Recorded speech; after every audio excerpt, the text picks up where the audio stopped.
ఈరోజు మీకు ఈనాడు పేపర్లో వచ్చినటువంటి ఒక మంచి నీతివంతమైన సందేశాన్ని మీకు చదివి వినిపిస్తాను. మీరు దీన్ని అవగాహన పరుచుకొని పాటించాలని చెప్పి మీకు తెలియజేస్తున్నాను. ఇద్దరు బాలలో ఓ పసిపిచ్చుక. యాదాద్రి జిల్లా సంస్థాన్ నారాయణపురంలో మణిరాము, మిన్ను స్నేహితులు.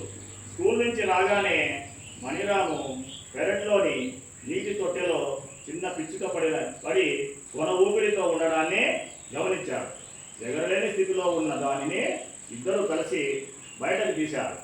ఇంట్లోకి వెళ్ళి టవల్తో తుడిచి పాలు పట్టారు.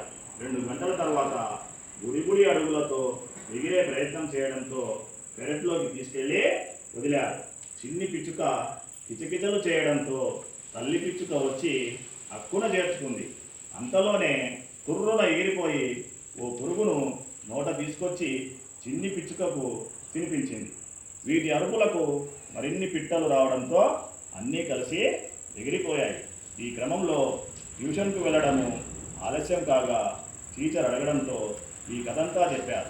నిజమేనా అని టీచర్ నిలడీయంతో వారి బంధువు తీసిన ఫోటోలను చూపారు. దీంతో టీచరు అభినందించారు. ఈ కథ మీకు అర్థమైంది కదా? దీంట్లో ఏం నీతి ఉంది చెప్పండి?